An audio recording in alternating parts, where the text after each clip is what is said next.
श्री गुरु चरण सरोज रज निज मन मुकुर सुधारी। वर्णहु रघुबर विमल जस जो दायक फल चार। बोलिए सियावर रामचंद्र की जय। आइए, हमारे शास्त्रों में जो ग्रहों का वर्णन आता है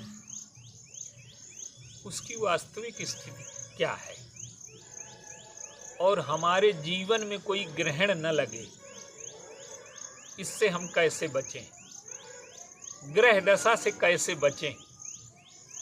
एक दृष्टांत लेते हैं, राहु और केतु, इन दो ग्रहों का वर्णन आता है। ज्योतिष शास्त्र में इनका जो भी महत्व हो, लेकिन आध्यात्म में हमारे जीवन में इनका क्या महत्व है, इसे समझने की कोशिश करें। समुद्र मंथन की एक कथा है। समुद्र मंथन क्या है? देवता और दैत्य दोनों मिलकर अमृत पाना चाहते हैं। इसका अर्थ क्या है कि किसी भी व्यक्ति का लक्ष्य, चाहे देवता हो, चाहे दैत्य, चाहे अच्छा हो, चाहे बुरा, उसका लक्ष्य बुरा नहीं होता। सभी प्रेम का अमृत, सुख का अमृत और अमृत के जो प्रकार हैं, ज्ञान का अमृत, भक्ति का अमृत, सभी लोग अमृत पाना चाहते हैं, सुख पाना चाहते हैं, आनंद पाना चाहते हैं। अच्छे बुरे में कोई भेद नहीं, लक्ष्य सबका एक है। लेकिन देवताओं को अमृत मिलता है, दैत्यों को नहीं मिलता। इसका अर्थ क्या है? इसका अर्थ ये है कि आप जीवन में देखिए, चाहे धर्म का क्षेत्र हो, चाहे सेवा का क्षेत्र हो, चाहे व्यापार का क्षेत्र हो, सारे क्षेत्रों में जो लोग लगे हुए हैं, तो उसमें से कुछ अमृत पा लेते हैं और कुछ विष पा लेते हैं। अमृत पाने का अर्थ क्या है? कि जिसे सेवा करके धन्यता प्राप्त हो रही है, वो सोच रहा है कि प्रभु ने मुझे सेवा करने का अवसर प्रदान किया और मुझे इस योग्य बनाया कि मैं लोगों की सेवा कर सकूं। मुझे निमित्त बना लिया प्रभु ने, यही उनकी बड़ी कृपा है। तो उसने सेवा से अमृत पा लिया। और दूसरा सोचता है कि मैं कितना दानी हूं, मैं कितनी सेवा कर रहा हूं लोगों की, मैं न होता तो इसका जीवन कष्ट में पड़ जाता। तो उसने सेवा के बदले में अभिमान प्राप्त कर लिया और उसने विष प्राप्त कर लिया। तो चाहे जीवन का जो क्षेत्र हो, जब समुद्र मंथन हुआ तो जो अमृत वितरण हो रहा है, एक विचित्र बात आप देखेंगे कि एक ही पात्र है, उसी पात्र से अमृत भी निकल रहा है, उसी पात्र से सुरा भी निकल रही है। दो अलग अलग पात्र नहीं है, भगवान ने पात्र नहीं बदला। तो देवताओं को अमृत क्यों नहीं मिला? क्योंकि समान श्रम किया उन्होंने। तो समान श्रम करते हुए भी परिणाम जीवन में कभी समान नहीं होते। एक व्यक्ति जीवन भर श्रम करता है, वो मजदूर रह जाता है, और एक व्यक्ति उतना ही श्रम करके राजा हो जाता है। तो कभी भी समान श्रम का समान परिणाम होता ही नहीं। समान श्रम हो तो पात्रता का अंतर होता है। तो देवता और दैत्यों की पात्रता में अंतर है। क्या अंतर है? कि जब मंथन हुआ, दोनों ने मिलकर के किया, अमृत प्रकट हुआ, तो दैत्य शक्तिशाली हैं, उन्होंने छीन लिया। और वो कहते हैं कि नहीं, अमृत हम भर पिएंगे, ये देवता न पिएंगे। तो भगवान ने कहा कि नहीं, दोनों ने श्रम किया है आप लोगों ने, और दोनों को मिलना चाहिए। तो उन्होंने कहा कि तुम पक्षपाती हो, छली हो, और तुम देवताओं के पक्षधर हो, तुम्हारी बात तो हम मानेंगे ही नहीं। अब देखिए, ईश्वर न पक्षपाती है न छली है। अब वो अगर छली है, पक्षपाती है, तो ईश्वर कहेगा। तो भगवान ने मोहिनी रूप बनाया, और जब मोहिनी रूप बनाया तो दैत्यों ने पात्र दे दिया उनको। जो भगवान के प्रति समर्पित नहीं है लेकिन भगवान की माया के प्रति समर्पित है, वो दैत्य है। और हम विचार करें कि किसके प्रति हम समर्पित हैं। देवताओं में दुर्बलताएं हो सकती हैं, पर देवता भगवान के प्रति समर्पित है। तो अब जब मोहिनी बांटने लगी, अब मोहिनी क्या, वो भगवान ही है। तो जब पात्र बांटा जा रहा है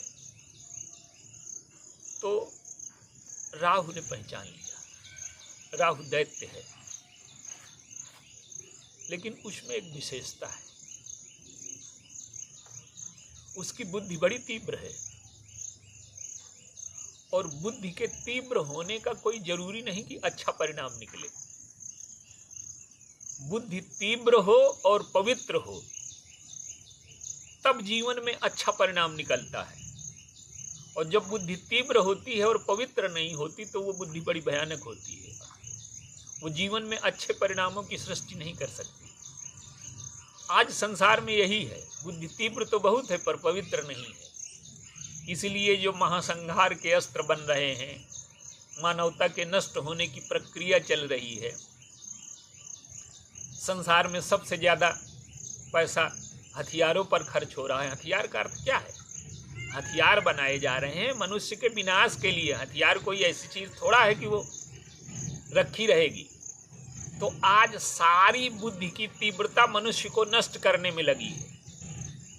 और हथियार के बाद सबसे ज़्यादा दवाओं पर पैसा, शराब पर पैसा। तो बुद्धि की जो तीव्रता है, बुद्धि का जो पैनापन है, अगर बुद्धि की तीव्रता के साथ पवित्रता नहीं है तो मनुष्यता को ऐसे ही दुष्परिणाम भोगने पड़ेंगे। तो बुद्धि की जो तीव्रता है राहु में है, उसने पहचान लिया कि ये भगवान है और ये अमृत देवताओं को बांट रहे हैं और दैत्यों को शराब पिलाई जा रही है। तो उसने क्या किया कि देवता का वेश बना लिया। देखिए, बुद्धि की तीव्रता और पवित्रता का क्या संबंध है? बुद्धि की तीव्रता से व्यक्ति बात समझ तो जाएगा, पर उस सत्य को जीवन में उतार न पाएगा। जैसे ज्ञान अमृत है, हमने समझ लिया, राहु ने समझ लिया कि ये ईश्वर है। तो ज्ञान अमृत है, बुद्धि भले ही अपवित्र हो तो अमृत का अधिकारी हो गया। लेकिन समस्या क्या है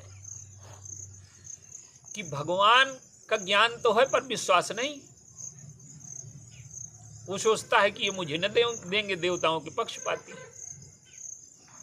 तो ऐसे तीव्र बुद्धि वाले लोग वो जानते हैं कि हमारा स्वार्थ किन उपायों से सिद्ध होगा। तो वो सज्जन का, दुष्ट होते हुए भी सज्जन का वेश बना लेते हैं, दैत्य होते हुए भी देवता का वेश बनाने में निपुण होते हैं ऐसे लोग। और समाज में आज देखिए ऐसे राहु लोगों की बड़ी भरमार है, चाहे राजनीति का क्षेत्र हो, चाहे धर्म का क्षेत्र हो, चाहे शिक्षा का क्षेत्र हो, चाहे सेवा का क्षेत्र हो, चाहे व्यापार का क्षेत्र हो। ऐसे राहु को पहचानना बड़ा कठिन है, जो बुरा होते हुए भी अच्छे वेश में आ गया है, दैत्य होते हुए भी देवता के वेश में आ गया है। अब भगवान परोस रहे हैं तो वो बीच में बैठा, अगल बगल सूर्य चंद्रमा बैठे। भगवान ने उसको अमृत परोस दिया, उसने पी लिया। सूर्य चंद्रमा कहते हैं कि आप पहचान नहीं पाए, ये तो राहु है। अब देखिए, अगर भगवान पहचान नहीं पाए तो काहे के भगवान? वो तो सर्वज्ञ है, वो जानता है कि जिसने मुझे पहचान लिया वो अमृत का अधिकारी हो गया। अमृत तो मिल गया, ज्ञान तो है इसमें पर विश्वास नहीं है, इसलिए चक्र से उसको काट दिया। जो सिर का भाग है उसे राहु कहते हैं और जो धड़ का भाग है उसे केतु कहते हैं। तो केतु पुच्छल तारा है, जब ये चमकता है तब भी अनिष्ट करता है, और जब ग्रहण बनता है सूर्य चंद्रमा पर तब भी अनिष्ट करता है। तो हमारा जो राहु का चरित्र है, राहु को हमें अपने जीवन में पहचानने की आवश्यकता है कि हमारी बुद्धि तीव्र है पर पवित्र है कि नहीं है। और अगर हमारी बुद्धि तीव्र है और पवित्र नहीं है तो हम राहु ही हैं, और हमें जीवन में बुद्धि की तीव्रता का कोई परिणाम न मिलेगा, बुद्धि की अपवित्रता का परिणाम अवश्य मिलेगा। दो भागों में बढ़ गया, जीवित होते हुए भी दो भागों में बढ़ गया। राहु का अर्थ क्या है? जो सिर कुछ अलग सोचे और धड़ कुछ अलग करे। बुद्धि सत्य को जानती है पर उधर न जाए, सिर अलग चले धड़ अलग चले, वो राहु है। और संसार में अधिकांश व्यक्ति यही है कि सिर उनका जानता है कि ये चीज अच्छी है, ये करना चाहिए, ये न करना चाहिए, लेकिन धड़ उनका अलग चलता है। तो हम अपने जीवन के राहु को पहचाने। अच्छा, सूर्य चंद्रमा ने क्या किया? सूर्य चंद्रमा ने ईश्वर से अधिक बुद्धिमान होने का प्रयास किया। परोसने वाले का काम है कि किसको दे किसको न दे, पंक्ति में बैठने वाले का कार्य नहीं है। तो अब देवताओं की समस्या क्या है? हम स्वयं अमृत पीना चाहें और दूसरे को अमृत से वंचित करना चाहें, तो दैत्यत्व तो हम में आ ही गया। प्रकाश कभी भेद नहीं करता, सूर्य कभी भेद नहीं करता, वो सब पर बराबर प्रकाश का वितरण करता है। तो सूर्य और चंद्रमा ने प्रकाश के सिद्धांत का उल्लंघन किया, तो उसका दंड उन्हें ग्रहण के रूप में मिला। इससे भी ऊपर की स्थितियां होती हैं जीवन में, पर वो बहुत अत्यंत दुर्लभ स्थितियां हैं। तो अगर हमारे मन में हम अमर हो जाएं और दूसरे अमर न हो पाए, हम देवता हैं दूसरे दैत्य हैं, ये वृत्ति है, तो हम सूर्य और चंद्रमा होते हुए भी ग्रहण हमें लगेगा अवश्य। और अगर राहु की वृत्ति है कि बुद्धि तीव्र है पर अपवित्र है, तो हम अमर होते हुए भी दो भागों में बढ़ जाएंगे। और इससे भी एक श्रेष्ठ वृत्ति है जो अत्यंत दुर्लभ है, जो संसार के महानतम महापुरुषों में पाई जाती है, जैसे श्री भरत जी हैं। गोस्वामी जी ने कहा कि ग्रसई न कैकेयी कर्तव्य राहु, कैकेयी के कर्तव्य का राहु उन्हें ग्रहण नहीं कर पाया। क्यों? अगर कैकेयी के कहने पर वो सिंहासन पर बैठ जाते, वशिष्ठ जी कह रहे हैं कि सिंहासन पर बैठो, और भरत जी जानते हैं कि ये कैकेयी की आज्ञा है। अगर वो सिंहासन पर बैठ जाते तो भरत के व्यक्तित्व में ग्रहण लग जाता। चंद्रमा तो है वो, पर चंद्रमा में ग्रहण क्यों नहीं लगा? कि उनके जीवन में अनंत विशेषताएं हैं, पर दो विशेषताएं देखिए। सूर्य और चंद्रमा चाहते हैं कि राहु को अमृत न मिले, पर भरत जी चाहते हैं कि कैकेयी को अमृत मिले। कैकेयी राहु हैं, उन्होंने ग्रस लिया, दशरथ जी की मृत्यु हो गई। भरत जी के जीवन में भी ग्रहण लगाने का प्रयास करती हैं, लेकिन भरत जी चाहते हैं कि इनका ममत्व दूर हो और इन्होंने जो अपराध किए हैं ये प्रभु के सन्मुख जाएं और जीवन में अमरत्व को प्राप्त करें, भले ही कठोर रूप से। कैकेयी के साथ जो कठोरता का व्यवहार करते हैं वो उनके कल्याण के लिए है। उनके मन में कैकेयी के प्रति दुर्भावना नहीं है, कठोर व्यवहार अवश्य है। और उससे प्रेरित होकर के फिर वो कैकेयी को भी लेकर के जाते हैं, ईश्वर की प्राप्ति कराते हैं वास्तविक रूप में। तो जो ईश्वरत्व की प्राप्ति है, ज्ञान की प्राप्ति है, द्वेष दुर्भावना का मिट जाना है, इसीलिए श्री भरत जी के चरित्र में ग्रहण नहीं है। भरद्वाज जी कहते हैं कि ग्रसय न कैकेयी करतब राहु। भगवान राम और भरत जी के चरित्र में ग्रहण नहीं। भगवान राम सूर्य हैं और भरत जी चंद्रमा हैं। भगवान राम के मन में भी अगर कैकेयी के कार्यों के प्रति प्रतिक्रिया आ जाती तो उनके सूर्य में भी ग्रहण लगता।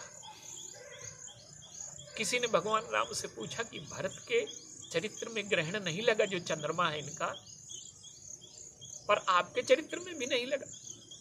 तो भगवान राम कहते हैं कि चंद्रमा में जो ग्रहण लगता है वो अमावस्या के दिन लगता है, पूर्णिमा के दिन लगता है, और सूर्य में जो ग्रहण लगता है वो अमावस्या के दिन लगता है।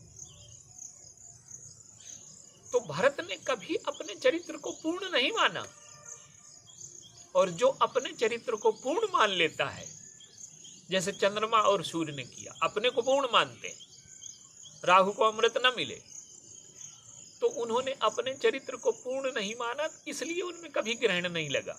और जब चंद्रमा कभी अस्त ही नहीं हुआ, अमावस्या ही नहीं हुई, तो सूर्य पर ग्रहण क्यों लगेगा? तो कहने का अर्थ ये है कि हम अपने जीवन के राहु को पहचाने। वो ग्रहों के रूप में जो दशा आती है वो एक अलग विषय है, पर जो राहु की ग्रह दशा है हमारे जीवन में, कि हमारी बुद्धि भले ही तीव्र है, पर अगर हमारी बुद्धि अपवित्र है तो हमारे जीवन का दुष्परिणाम निकलेगा ही। तो बुद्धि की तीव्रता का महत्व है, पर बुद्धि की पवित्रता का उससे अधिक महत्व है। तो हम अपने जीवन में देखें कि हमारी बुद्धि केवल तीव्र है कि पवित्र भी है। अगर तीव्र और पवित्र दोनों है तभी हमारे जीवन का कल्याण होगा, और यही राहु से बचने का उपाय है। बोलिए सियावर।